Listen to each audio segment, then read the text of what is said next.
So for the last year or so, I've been making a lot of videos on the Pikmin series, and since the release of Pikmin 4, the whole mainline series is complete. Unless Pikmin 5 gets announced, then this thing will be completely dated as hell. Anyway, on to the compilation! Pikmin is one of Nintendo's more interesting experiments. What started out as a simple tech demo to show how many characters they can have on screen became one of Nintendo's more beloved series. It was also one of Nintendo's last original big IPs until Splatoon in 2015. Since then, Pikmin has spawned about 2 sequels and 2 spin-off series. They even created a bunch of animated shorts based on Pikmin. When I first heard of Pikmin, it was actually from a different game that you may be familiar with, and that game was Luigi's Mansion. So when you look at the options menu of Luigi's Mansion, you can actually see a trailer for Pikmin. This really fascinated me when I was little because I've never seen or heard about this series before. However, it took about a few more years until I finally got a physical copy of Pikmin on the GameCube. So, f*** you, eBay. Anyway, so when you start the game, it showcases Olimar, a captain who is trying to deliver something to his planet. Unfortunately, however, he's clearly not trained to fly ships like this because he accidentally crashes into a meteorite and falls into this mysterious planet. When he wakes up, he realizes that his ship has been destroyed and he only has 30 days to repair it, otherwise the oxygen of the area will kill him. As he wanders to find out what to do, he discovers this mysterious onion that shoots out this seed. When he plucks out the seed, he discovers that it's a mysterious creature that he labels as a Pikmin based on the resemblance of a vegetable from his planet. Which, funnily enough, because they have a similar resemblance, that became an influence to a later short of the series, where the Pikmin thinks that Olimar is eating them. Oh my. Anyway, so throughout the game, you're guiding the Pikmin on what to do. The Pikmin are able to do 2 things. 1, attack enemies, or 2, escorting items. However, 1 Pikmin isn't going to be enough, so you need to make more Pikmin. And how you do it? Well, there's 2 solutions. 1, you get these little pellets that tells you how many Pikmin you'll get. Or 2, you beat the shit out of these creatures until they die, and then use their corpse to breed more Pikmin. Oh hey there, little Bulborbs! I hope you don't mind if I use your dad's carcass to make more Pikmin. Oh, that's horrible. So the point of the game is that you're trying to get all the parts as you can within a time limit. It takes about 13 minutes for a day to end, and you have 30 days, so that means you have about 6.5 hours to get all the parts. However, while you're trying to get all the parts, there's enemies that are trying to eat the Pikmin, so you're trying to help the Pikmin fend off the enemies. Because if you don't, and lose all of them, you'll make the Pikmin species extinct. And speaking of Pikmins, there's 3 different variations that have their pros. Red Pikmins are fireproof, while the blue ones can breathe underwater. And for the yellow Pikmins, you can throw them at a higher distance, and they're the only ones able to throw bombs. So it's all about using the right Pikmin for the right situation. Like for example, in this area, there's fire everywhere, so it's best to use the red Pikmin since they're immune to fire. Oh, and on that note, this is where you get the blue Pikmin, and I was trying to get this rocket piece, but I forgot about the water, and I assumed that was just a simple puddle, so it would be fine, and I accidentally wasted a bunch of Pikmin. Oh god, I was an idiot. There's about 4 sections in this game with 1 final trial. And that's where the parts comes in, because the more parts you can find, the more areas you can travel to. Now for some of the parts, it can get very tricky in figuring out the right solution for it. Like this puzzle got me stuck for a while until I realized why not just use the yellow Pikmin. There's even several bosses in this game, and they hold no punch. If you don't figure out their weak point or anything, you're gonna lose a lot of Pikmin, and I mean a lot. The creatures in this area really loves to eat Pikmin, so you need to figure out a way to beat them before they devour most of your army. And these toads right here can screw right off because I've lost a lot of Pikmin because of these things. So in Pikmin, it's all about strategizing and planning things out. Here's what I usually do that works the best. I usually try to make sure I do something substantial each day. Whether it's finding rocket parts or growing my army of Pikmin by grinding. And you're going to need a lot of Pikmin to travel throughout the area because there's some areas where you need a bunch of Pikmin to get through. Because if you have a group of Pikmin, they can either break down walls or build bridges. Now for stuff like the bridges and stuff, they can be very time consuming, so it's best to leave some Pikmin out while you do something else. Or be just like me, or I'm just paranoid on which creature's gonna eat the Pikmin, so I just wait, so I don't have to lose my entire army. So if you want to be safe than sorry, then I just recommend just waiting around, and just enjoy the environment of this area. Now when it comes to presentation in this game, I really love it. It's just very calm and endearing. And look at these little Pikmins, like, come on, you can't say mad at these guys. They're just purely adorable. They sound really adorable. I love how when they carry giant stuff, they work as a team. And also, when you use the C-stick, they move, and it does this cute little sound effect. There's a reason why these are one of the most memorable and endearing Nintendo characters of all time. They even make some small cameos in their sister series. And recently, they're at Nintendo's theme park as well.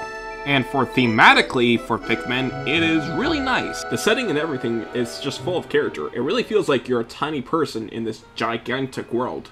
And even the simplest things I really like how every time you found a piece of your rocket, it gradually builds up individually. And every time you call in a day, Almar will write something about his journey today. It also showcases that Almar is really of a family man who has a wife and kids. It really fleshes out a bit more of Almar's character. He's just a simple man who just got stranded and just misses his wife and kids. And for the music in this game, I really love it. It's just very calm and just makes you feel good. And for the song Forest of Hope, this is easily one of my favorite songs in the entire game, let alone the entire series, full stop. It's a song that I really like to play in the background time from time because it's just very peaceful. And what's also fascinating about the soundtrack is that it's also dynamic. For an example, when you're trying to battle someone in Forest of Hope, they'll add in additional drums to the instruments.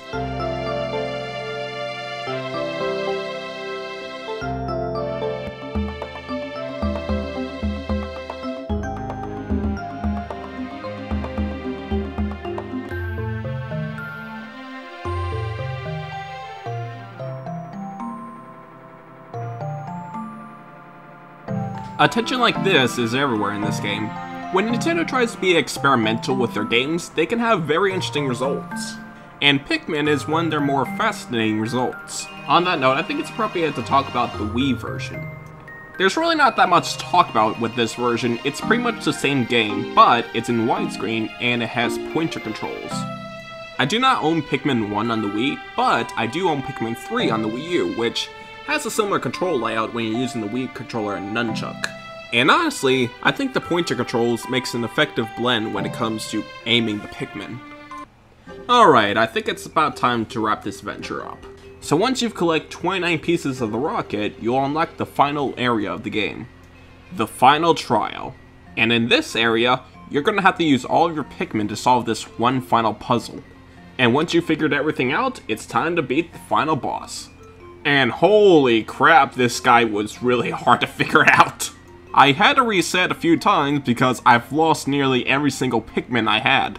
Like, no joking, literally one of my tries, I only had one Pikmin left. Eventually I figured out how to defeat him. You just need to use these bombs to stun him. And eventually, after a few tries and tons of Pikmin deaths, honestly this game's kind of morbid the more you think about it, I was able to defeat the final boss.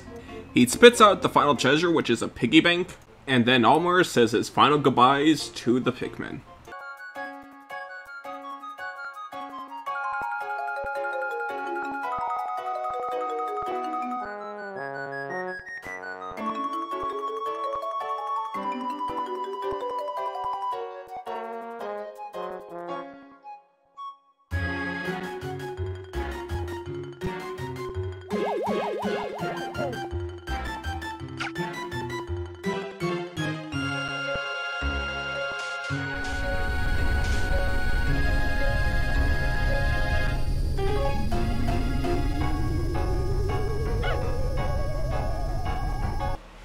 Hey, look at that! The Pikmin are finally able to defend themselves without Almar. That's nice. And that is the story of how the Bulbarbs become extinct. However, in Pikmin, there's actually multiple endings in this game. If you've collected at least 25 pieces, Almar will just leave the Pikmin without saying goodbye. And honestly, it's kinda sad. This is literally the equivalent of Dad going to the store to get some milk. But for the final ending, if you don't get about 25 parts, Almar's ship will explode and then he just dies. Afterwards, the Pikmin carries his body to one of the onions, and he turns into this weird Pikmin-human hybrid thing. After you finish the game, there'll be a ranking system at the end. This will rank you depending on how fast you complete the game and how many Pikmin have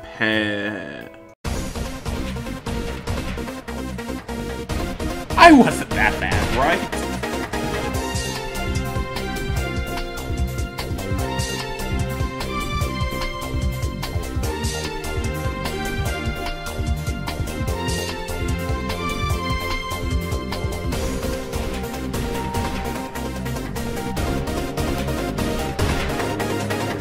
Louis.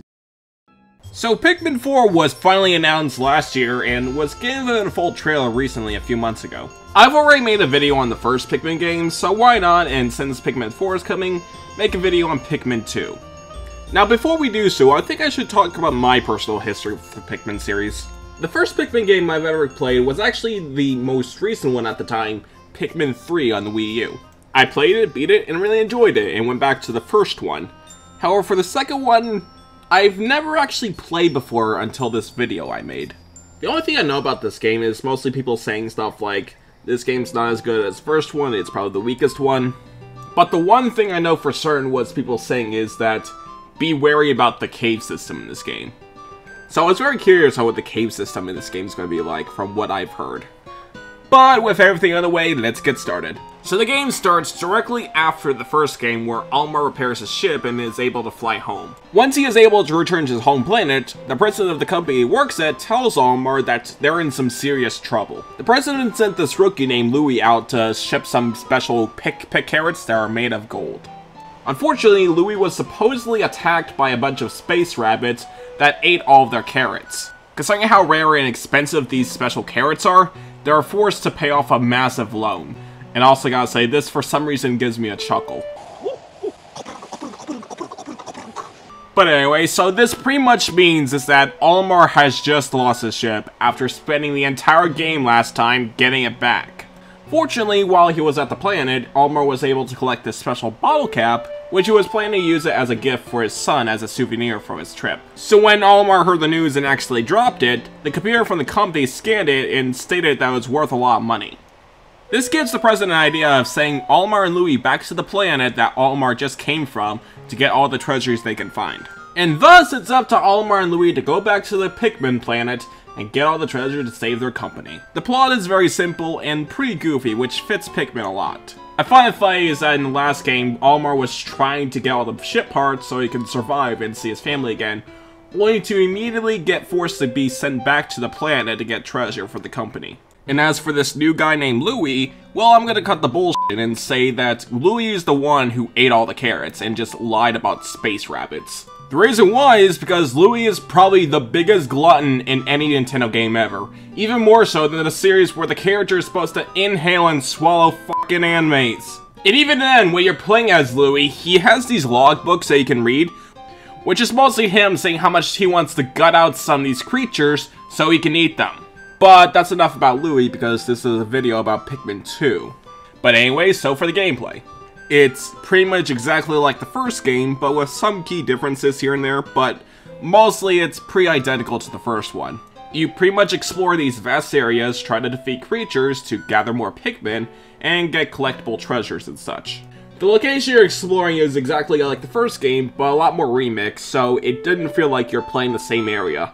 Kind of like with the upcoming Zelda, where it's very much the same area, but very, very remixed. But this is not to say that this is just Pikmin 1.5, because there is one big difference from this game than the last game, which that in the first game there's this 30-day limit where Olimar needs to get all his ship parts back before he dies. The stakes were a lot higher in the first game, but in the second game you can play as many times as you want and play as infinite amount of days. You can make Olimar stay here for about a decade and let him miss his son's graduation party. I don't really mind this much because with the first game I was able to beat it under the 30-day limit. Including this one too, where I was able to beat it under 27 days. But anyway, so all of the 3 original Pikmin from the first game returns to this one, and they pretty much share the exact same elements. The red Pikmin are fireproof, the blue Pikmin can go through water. And lastly, the yellow Pikmin returns, and you can throw them into high places, but they also have a brand new element, which is that they're immune to electricity. Now in this game, there's a brand new hazard, which is electricity, where if a Pikmin that's not yellow touches it, they'll get electrocuted to death.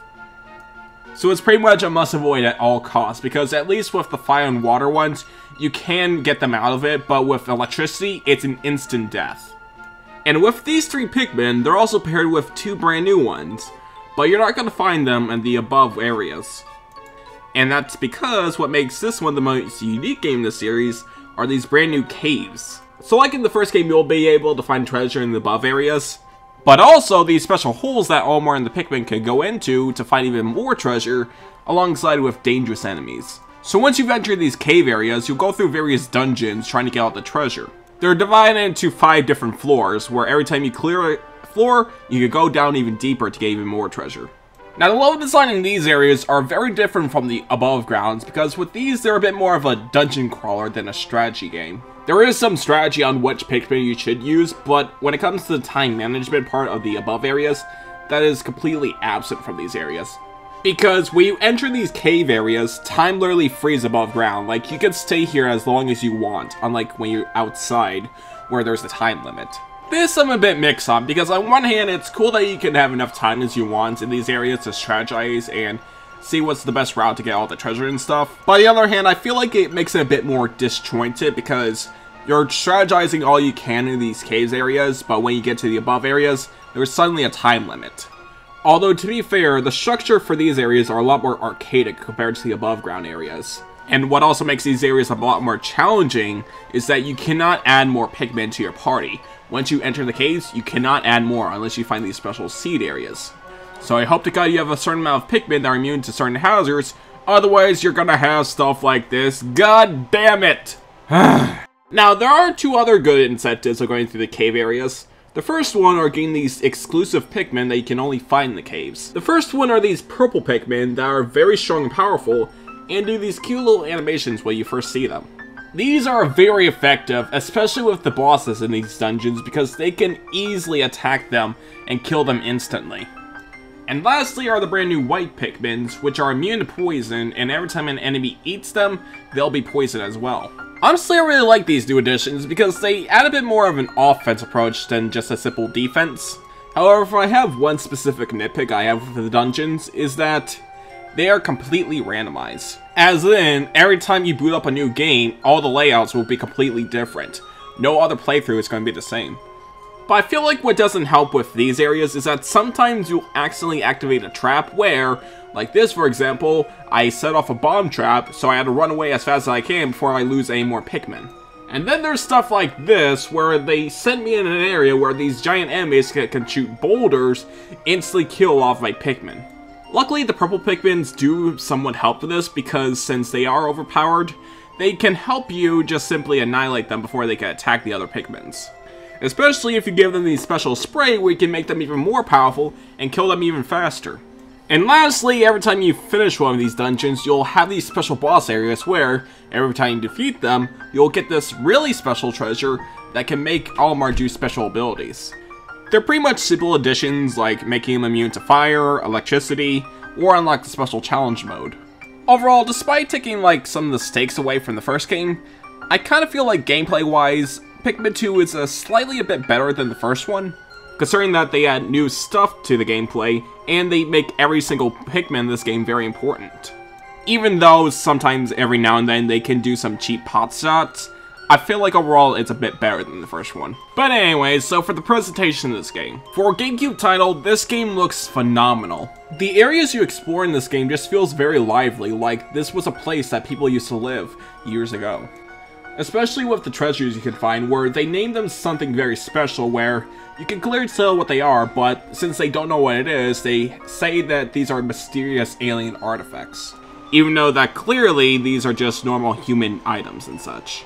Just simple things like a bottle cap. Interestingly though, there's some collectibles that are actually real-world objects or brands. Various things, like you can find a Duracell battery, or a 7-Up bottle cap. You can even find a simple Game & Watch system. I know the more cynical side will consider this as shameless product placements, But, I don't know, I feel like stuff like this really adds to the world. Like, it's not like they literally say they are these certain products. Like, for example, with the Duracell battery, they just call it a Courage Core. Stuff like this is just really charming in my opinion. And what is also great is the music in this game, because, wow. I honestly prefer the soundtrack of the first game a bit more, but the sounds in here is just very cozy feeling. Now, if I only have one criticism of the presentation, is that I don't really like how the caves look in this game. A lot of times, it's mostly just the same dark corridors you're going through time after time again through this game. I honestly like how they switch things up aesthetically, like, for when you're just going through these caves.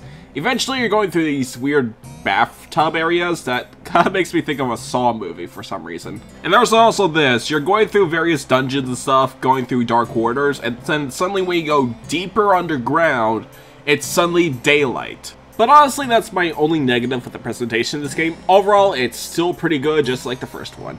But anyways, so with everything out of the way, time to wrap up this story. So as Almar and Louis travel through various areas trying to get all the treasure, they finally have enough to pay off their debt. And I've got to say, this scene really made me laugh ironically, because, like, this scene right here looks like the president just freaking died. But anyways, so as Almar leaves the planet, he looks back and remembers all the Pikmin that helped him on this journey. And this is when he realized, somehow, he forgot to bring Louis. Like, no joke, he literally left Louis abandoned on a planet with no way to get home. And it's even worse when you realize that, without a ship, there's no way he's going to be safe at night. But anyways, so as Almar returns home, the president thanks Almar for saving the company, but Almar says that there's still more treasure on the planet.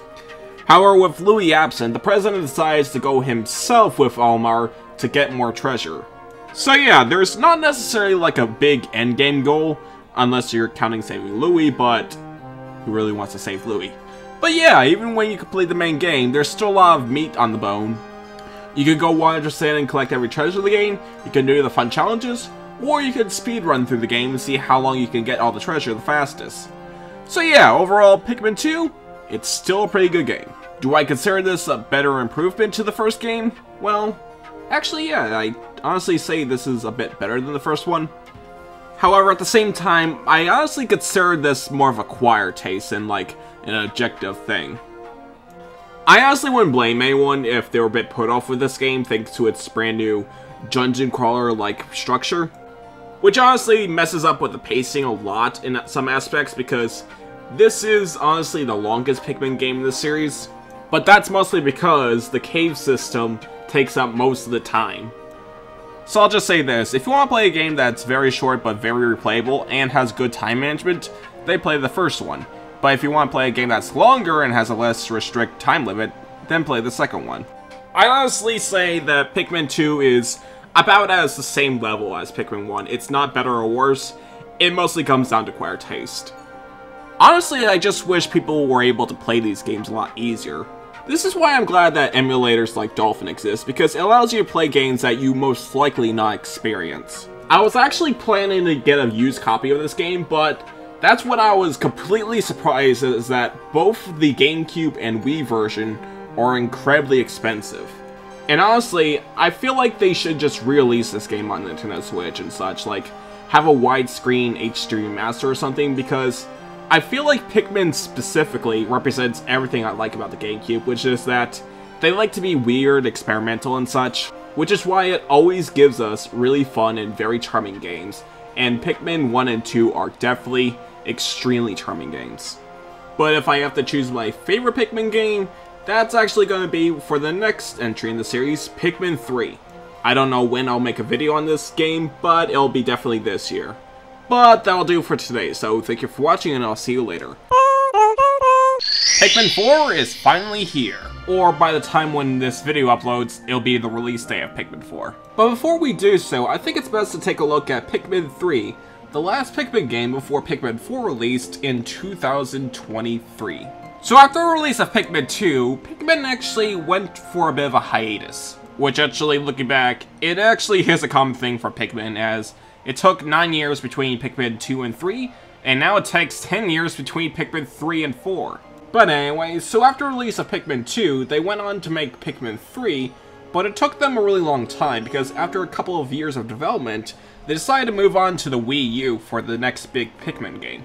I've actually have a lot of memories for Pikmin 3. This is actually the first ever Pikmin game I've ever played. So back in the day when Mario Kart 8 was on the Wii U, if you get the game very early, you can enter the code in Club Nintendo to get a game for free.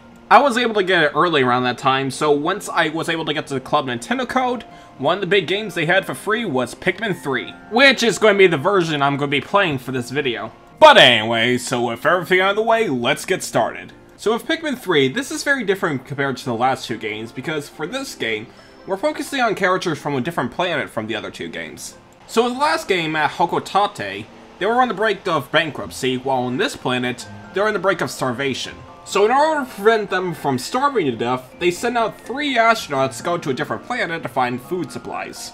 They so happen to land on the Pikmin planet, where unfortunately, as fate suggests, they then crash onto the Pikmin planet. In the prologue, you start as playing as the captain of the astronauts, where he eventually gets captured, so you end up playing as Alf. Luckily, Alf was able to encounter some Pikmins nearby, where he was able to get to the ship in time. He eventually was able to find Brittany, but no sign of the captain. So it's up to them to figure out where the captain is and try to find a way home while getting a lot of food on the way. The story is very different from other Pikmin games, but at the same time it's still very simple.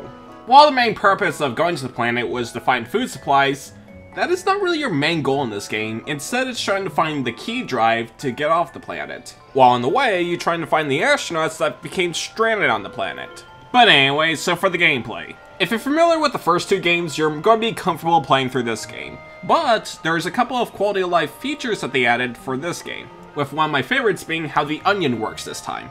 So in the previous two Pikmin games, you'll have multiple onions following you that has certain colors in them. But in Pikmin 3, they decided to do this thing where if you find a brand new Pikmin type, it'll merge into one big onion.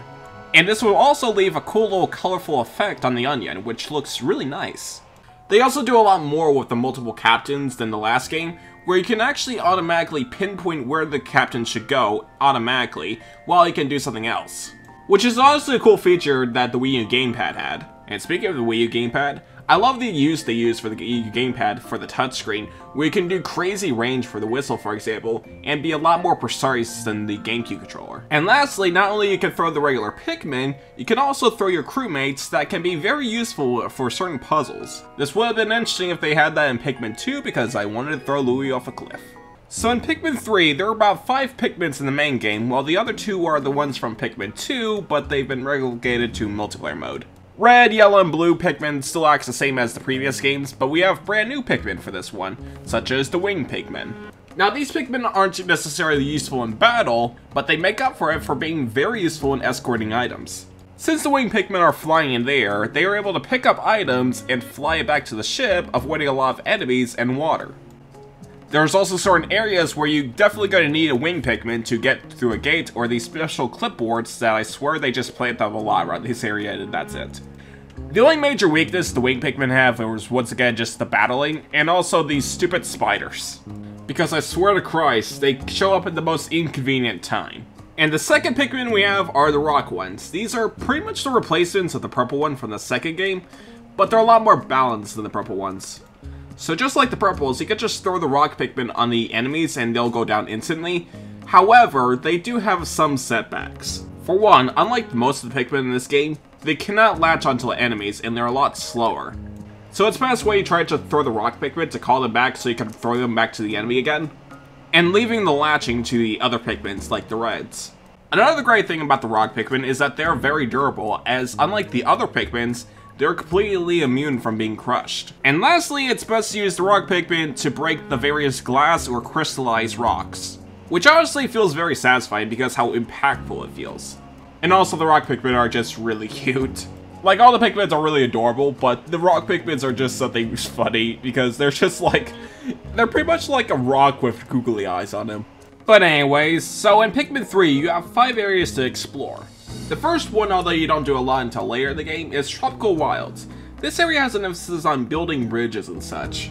Because in order to get to various islands and such, you're going to need to go through the long way, but once you find all the puzzle pieces, you can build a bridge to make things a lot quicker. Garden of Hope is an interesting one, because I consider this one a bit of a 2-level in one. with the first half focusing on the rock Pikmin while the other half focusing on the blue Pikmin. Between the two, I think I prefer the blue Pikmin sections a bit more because they feel a bit more puzzle-based. Distant Tundra is technically the first ever level you'll be in the prologue, but that is very short, and you really come here in the third area where you get to find the captain. This area really stressed me out because over one big thing. So in this area, you need the yellow Pikmin to explore the area, which is on Brittany's side, while on the other side you have Alf's. This one stressed me out over one thing, which is that you need to juggle between two of them, and Brittany cannot come onto the ship because she's stranded on the other side. This kind of made me stress out because I had no idea what the repercussions would be if I just leave Brittany stranded on the planet at night. With that being said, I think it's appropriate to talk about the new time limit system for this game. So in Pikmin 1, the time limit is that you only have 30 days to get all the ship parts back or else Olimar dies. In the second game, there is no time limit, so you can explore the planet as much as you want. But in the third game, it's kind of a bit of an in-between where you can explore as much as you want, however, it is very dependent on how much food you have. So your main goal in this game is to collect fruits so you can feed the planet, but also you can feed yourselves. Every time you collect a certain amount of fruit, you'll be able to fill up this juicer container that is just honestly good looking. Because holy crap, I have never seen water physics like this before because it just looks so good. Honestly, after playing through this game, it made me want to drink apple juice a lot. But anyway, so the final area we have is Twilight River. This is an area that emphasizes the lily pads and the winged Pikmin. Honestly, all these levels in this game are really good. I'd say these are the best levels in the Pikmin series. It may not be as fast-paced as the original, but honestly, everything just feels very compact in this game. With a lot of cool secrets you can explore to reward you with lots of fruits, it's just really fun to explore. And while you're exploring, you can also find various bosses. These bosses are a lot different from the other games because this has a lot bigger of a scope than the other two. And with their big skies, along with the camera angles and such, they really feel truly threatening. With my favorite being the Quagmire Clops. With its over-the-top size, it's just really fascinating and really satisfying to take this thing down with just a herd of Pikmin. I had a hard time getting this thing down and lost a lot of Pikmin, but it was honestly worth it at the end. And the best part is that you can actually leave the boss fight and he'll still have this health down, even if it's the next day. The funniest thing is that I had no time to defeat the boss, so I had to leave, and this is what the captain had to say. And yeah, that's all I can say about the gameplay for Pikmin 3. This game feels a lot more polished than the other two games. Not saying the GameCube titles are very buggy, I really love those games. It's just that controlling the captains and the Pikmin feel a lot more refined. Like, a lot of times during the GameCube games, some of the Pikmin will clip through the bridges, for example, and fall into the water.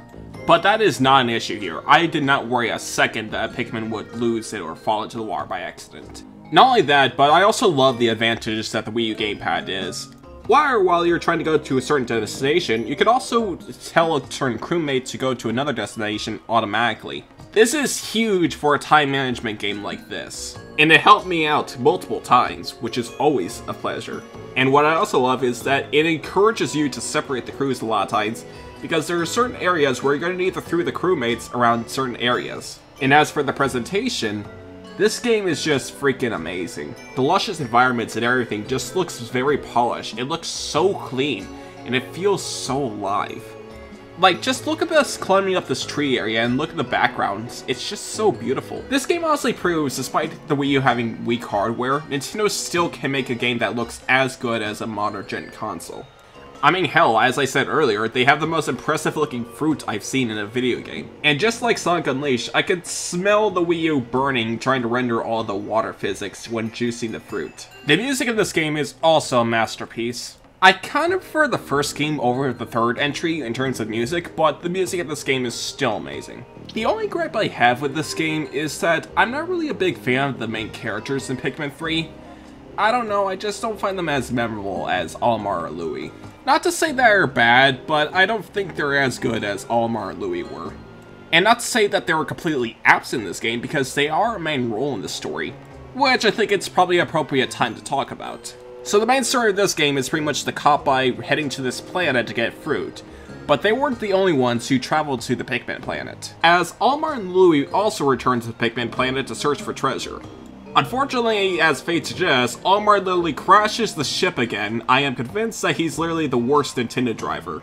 But anyway, so Olimar and Louis became separated from the ship, with Louis being close to the ship, but Olimar is completely missing. The crewmates realize that Olimar might have the key to send them home, so they set out to find him. Eventually, as the crewmates travel through the planet, we'll get contact by Louis saying that he is in danger. The crewmates assume that this is Captain Olimar, so they set out to find Louis and rescue him. And the next day after that, Louis then hijacks their spaceship, stole all their food, and blew up a wall. How in the hell did Louis blow up a wall? Like, the food thing, I get it, he's a glutton, but how did he blow up a freaking wall? And that's not even the worst thing he did. He also stole the captain's rubber ducky. I mean, Louis, that is a low blow, even by your standards. Like, what did we ever do to you? So yeah, there's not necessarily like a big endgame goal, unless you're counting saving Louis, but who really wants to save Louis? Okay, fair enough. I honestly really like this plot point because it throws an interesting wrench to the gameplay. Since Louis stole all the food, you are very desperate to find even more food around the area, otherwise it's game over. And once you've recaptured Louis and tie him up, you're able to go to the final area of the game. Now this area is a massive gauntlet. So once you start the area, you find Olimar instantly, but he's being captured by this weird creature. This creature has a bit of a motherly defense towards Olimar, so you have to escort him through the area while avoiding this giant blob thing. This is honestly my favorite section of the game because of how tense and challenging these sections are. You're really going to need every single Pikmin you find in this game for this one big gauntlet. And once you've escorted Olimar out of that section, you're going to need to defeat the monster, and he uses every single elemental attack against the Pikmin. If it turns into electric field, use the yellows. If it turns into a bubble, use the blues. If it turns into an ice cube, use the rocks. This is honestly the best Pikmin boss fight in the entire series, and a great way to end this game. And once you defeated the mysterious monster, Olimar is freed. He then thanks the crew for saving his life from the monster, and then gave him back the Cosmic Key Drive, which is the key to getting them home. After they return Louis to Olimar, they then sent home with all the fruits they've collected. And that concludes Pikmin 3. And overall, this game is still really good. I honestly go down and say this is probably the best Pikmin game in the series.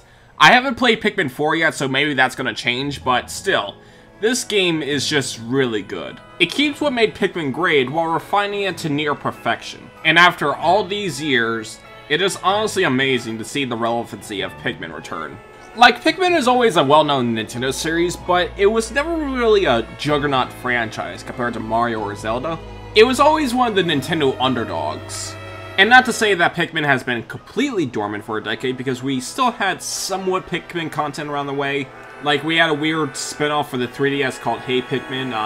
There was also the mobile games, Pikmin Bloom and such, and there was also the fantastic animated shorts, but it is honestly really satisfying to finally see the 4th entry after so many years.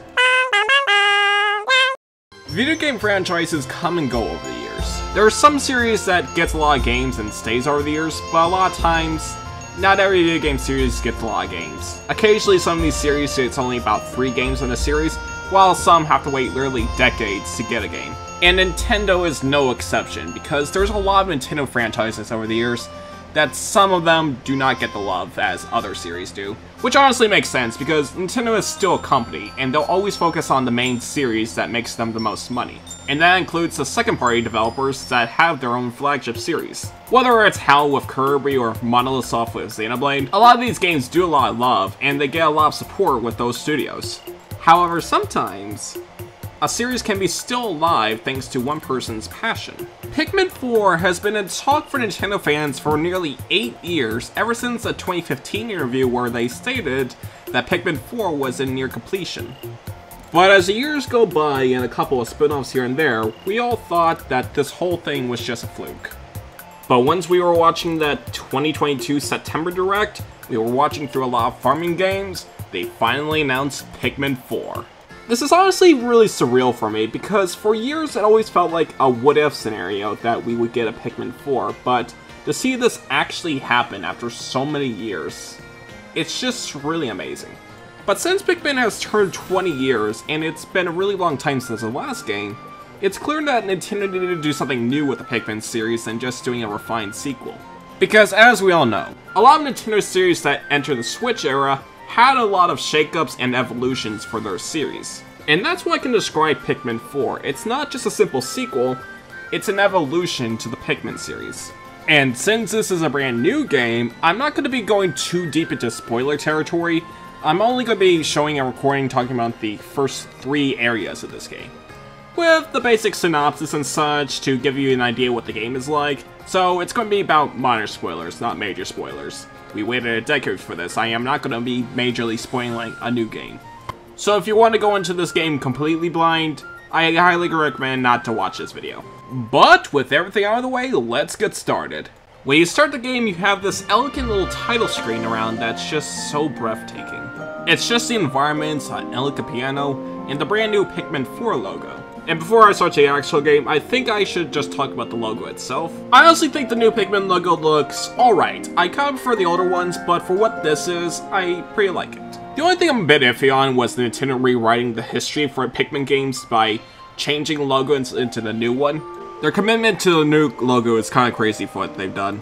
They even updated the Switch version of Pikmin 3 to relegate for the new logo, even though the in-game and the box art are completely different. They even changed the logo for Hey Pikmin, the one Pikmin game you can't even play on the Switch or any other modern hardware. Let me see here. Oh, it seems Nintendo made this game in the Unreal Engine. Personally, I don't really care about this stuff as long as the game itself is pretty good, but it's really interesting seeing Nintendo using a mainstream game engine instead of their own. But hey, maybe this engine will do wonders for Pikmin 4.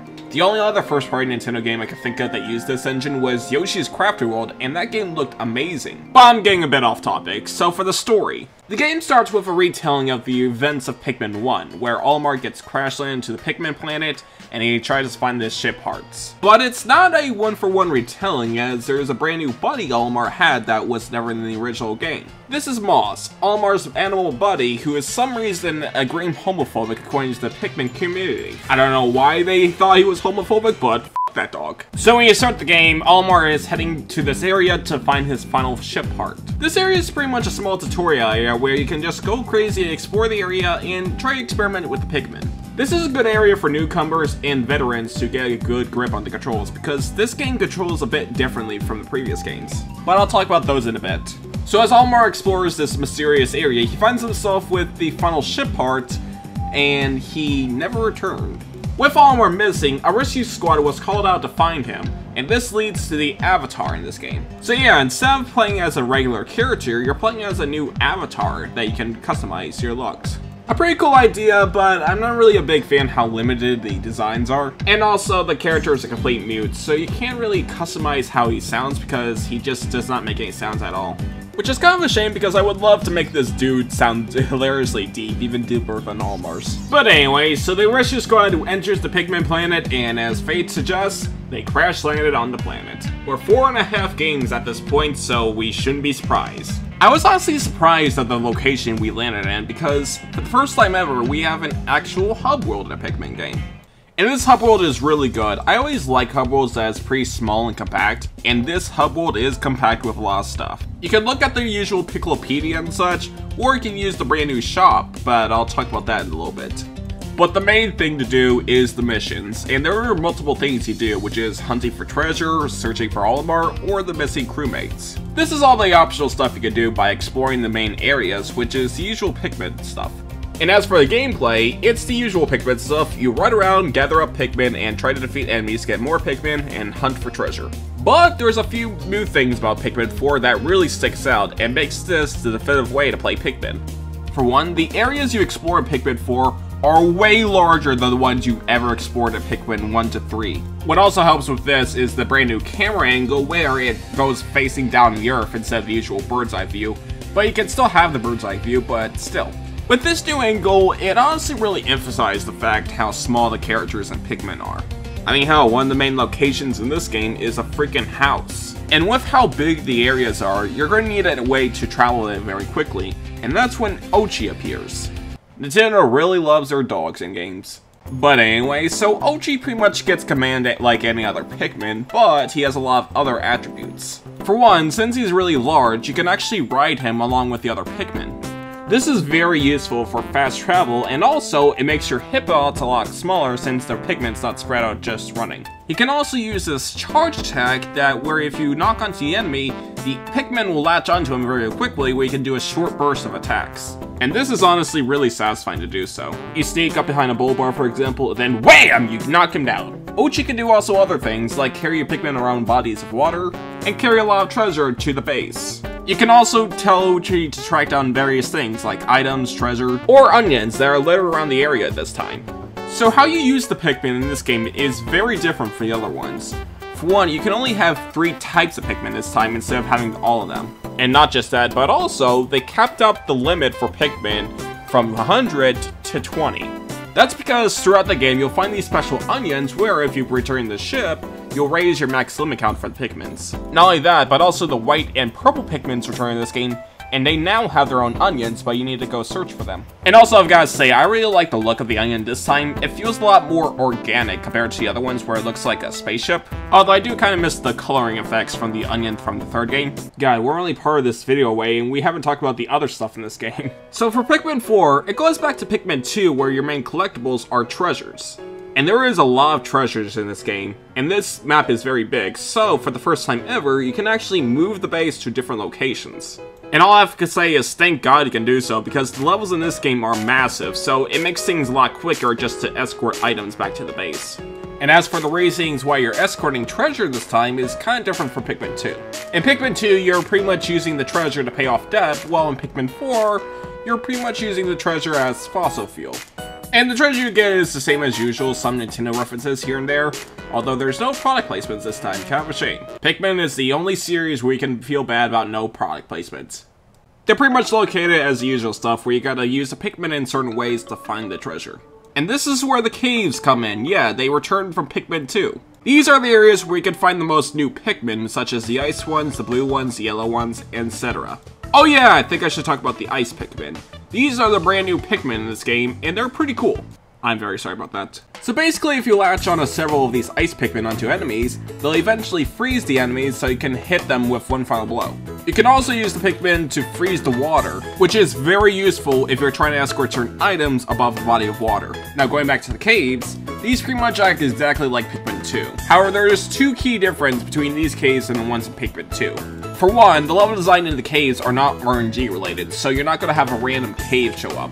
The problem with Pikmin 2 is that since it was RNG, there were some times where the RNG could lead to pot shots. But in the caves for Pikmin 2, it feels more of a puzzle labyrinth more than ever. And the best part is that it removes the rubbish where sometimes if you don't have a certain enough Pikmin, you're going to have to leave or restart the entire cave.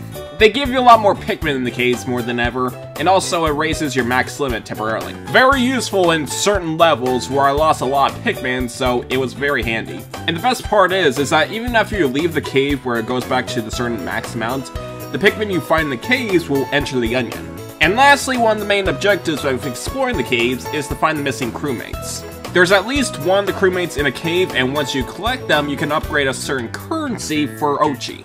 Alright, I forgot to mention, there is currency in this game now. So along with the usual treasure you'll find in the game, you also find these piles of minerals that you can escort to the onion. Instead of the other Pikmin games where they just can build a bridge, you're going to need these minerals to buy assets to make the bridge. You can also use the materials to buy special upgrades or items for the player and Ochi. And speaking of Ochi, you can also use a special skill tree for Ochi to raise his strength or stamina. When you first start the game, he pretty much carries like 10 Pikmin, but once you're fully upgraded, he can carry up to 100 Pikmin. This is very convenient, especially considering about the new limits for the Pikmin. Ochi is essentially a Pikmin tank. And we haven't even talked about the other new stuff about Pikmin, like the brand new modes in this game. The first major one is the Dandori mode. So, for some reason, Almar has been turned into this little leaf creature. And yeah, it is Almar, not really spoiling anything. That's like the equivalent of saying that I spoiled the ending of Mega Man 6, where Dr. Wily is Mr. X. But anyway, so Almar is creating a herd of leaf people by escorting the crewmates into the onion. And this leads to the Dandori battles. There are 2 versions of these things. So here's the Dandori battles work. It's the usual cave areas, but there's an interesting twist. For one, you cannot bring in a bunch of your Pikmins from the outside. You can only have a certain amount of Pikmin depending on the Dandori battle. Secondly, there's a really strict time limit for each of these areas. So the main idea is try to multitask the Pikmin as much as you can. Although for these challenges, it's very interesting because it is actually more than just a simple challenge. It's more of a practice when you try to do the actual exploration in this game. These challenges will make your Pikmin work all the time. There's no way you can have one of the Pikmins idle. You need to have them at least escorting one item.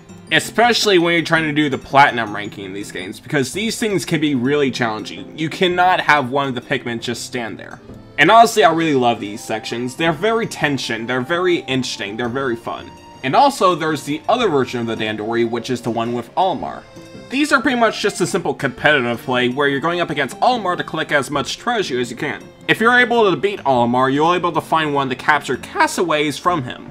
If I only have one gripe with this section, I'm not really a big fan of the split screen format of this one. I don't know, for some reason I find these sections a bit disorienting, mostly because with a game like Pikmin, you really need to know about your surroundings, so to have it cut off your screen like that, it's just, I don't know. But even then, I still think these are really good. And it's a really good new addition to the Pikmin games. And as for the final new addition to Pikmin 4, we have the night sections. I was very curious on how these will work, because for a second I thought they removed the time limit for the Pikmin series with this one. But no, actually the gameplay in this one is very unique compared to the other sections of this game. The best way I could describe it is a mix of tower defense with Five Nights at Freddy's. So if Olimar transforming the castaways into these little leaf creatures, they need to find a cure. And this is where the night section is, where you need to defend these little hive things from monsters, because these things contain the key to the cure.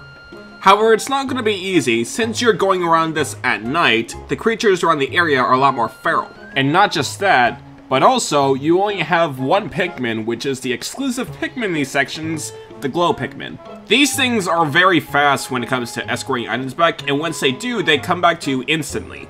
Which is very useful, because that means you can collect a lot more items to get more of these Glow Pikmin. And you're going to need a lot of these Pikmin to protect the hive. But luckily, there is some advantages you can do, like for example, if you defeat all the monsters, you can win easily, but also, you can set up these fake hives to lure the monsters away from the real one. Honestly, I think these are a bit of the weakest part of the game.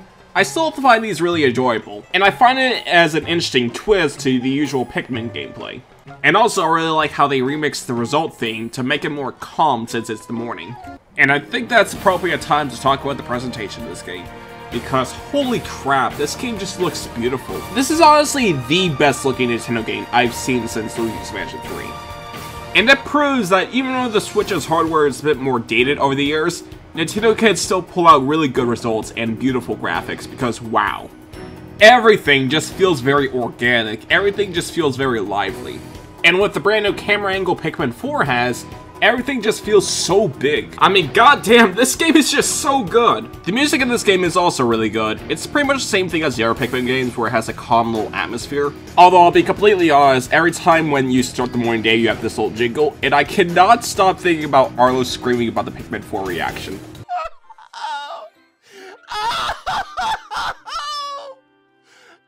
It's happening! It's 2023! So that was Pikmin 4, and overall, holy crap, this game is amazing. I honestly thought Tears of the Kingdom would be the best Nintendo would do this year, but Pikmin 4 is just wow. I honestly will say that Pikmin 4 is definitely one of my favorite Nintendo games this year, although it'll be probably tested when Mario Wonder comes out, so we'll see. If you're very curious on the Pikmin series, I highly recommend trying out Pikmin 4 and the other Pikmin games that's on Nintendo Switch. Honestly, it's really cool seeing Nintendo release all the mainline Pikmin games under one console. It makes things very convenient. But as of now, let's just sit back and celebrate our reward for the 10-year wait. Pikmin 4 is definitely the best Pikmin game in this series, far none. They just do so much new to the Pikmin series that it's crazy. The future for Pikmin has never been brighter. So whatever happens with the Pikmin future, I cannot wait. But that'll do for today, so thank you for watching and I'll see you later. Bye-bye!